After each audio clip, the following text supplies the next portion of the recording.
সবসময় আমরা বলতে দেখেছো যে সেফটিস থাকা জরুরি আমাদের জিমে, যাতে পুরো লিফট যদি আমরা ফেল হয়, তোমার বেঞ্চ প্রেস হোক বা স্কোয়াটস হোক, যদি ফেল হয় আমরা খুব খারাপভাবে ইনজার্ড না হই। এবং একটা ছোট জিনিস হয় যেটা সবাই জিমে রাখতে চায় না, বা জিমের ওনার্স আমি বলতে চাই যে এই জিনিসটা রাখো, কারণ অনেক সময় কি হয় স্কোয়াট বা বেঞ্চ বা ডেডলিফট মারতে কি হয় এক পাশে প্লেট খুলে যাওয়ার চান্সেস থাকে। এটা তো অনেক বড় অ্যাক্সিডেন্ট, স্পেশালি স্কোয়াটসে। তো যোদ্ধা ট্রেনিং এ আমি সব সাইজের ক্লিপস রাখছি, ইভেন সব ধরনের একটু রডের একটু ডায়ামিটার 1 mm দিকে হলেও অনেক ক্লিপস অনেকটা অ্যাটাচ করছে না। তো দেখতে পাচ্ছ সব এগুলা স্পেশালি পাওয়ার লিফটিং এর জন্যই মাইক্রো ক্লিপস গুলো। এগুলা ক্লিপস একটাই 20-25 গ্রামের। তো যখন এটা লাগানো হয় তখন ওয়েটটাও তো অ্যাড হয় না। তো এগুলা যেমন 20 থেকে 25 গ্রামের ক্লিপস, এগুলা যখন অ্যাড হয় বাড়ে। তো পাওয়ার লিফটিং কি হয় যে আমরা প্রত্যেকটা ইভেন 250 গ্রামও আমাদের ধরতে লাগে। তো এটা যখন আমরা অ্যাড করি বাড়ে, অত একটা ওয়েট অ্যাড অন হয় না। তারপর অলিম্পিক ডাম্বলস এর আলাদা ক্লিপ, যাতে এটা তো সেফ থাকে, প্লেট খুলে না পড়ে যায়। আমরা হেভি রোজ বা হেভি যদি প্রেসেস মারতে চাও, সেম নর্মাল বারবেলস এর আলাদা ক্লিপ এভেলেবেল, যাতে কোনদিন বাইসেপ মারতে গিয়ে অনেক সময় এক পাশে প্লেট খুলে যায় আর কারো পায়ে পড়ে যেতে পারে সেটা। দেন কম্পিটিশন কলারসও আছে, যাতে যারা প্রপার পাওয়ার লিফটার তাদের কম্পিটিশন কলার ইউজ হয়। এগুলোর দাম অনেক বেশি, মানে এদের থেকে 10-20 গুণ বেশি দাম।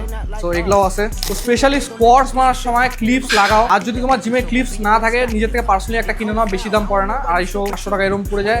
নিজের সেফটিটাকে আগে রাখো। অনেক সময় সেফটি থাকতেও যখন আমরা স্কোয়াটস মানে অনেক সময় ওঠার সময় যদি হেভি ওয়েট থাকে, অনেক সময় এক পাশে ওয়েট হয়ে যায়, তখন কি হয় এক পাশে প্লেট খুলে যায় হুট করে, আর অনেক বড় বড় অ্যাক্সিডেন্ট হয়ে তোমার মিলে দেখো। তো ওগুলা ক্লিপসের জন্য হয়। ভালো কোয়ালিটির ক্লিপস নিজের জিমে রাখো, আর যদি জিমে থাকো বা তোমার যদি জিমে না থাকে নিজের থেকে কিনে নাও।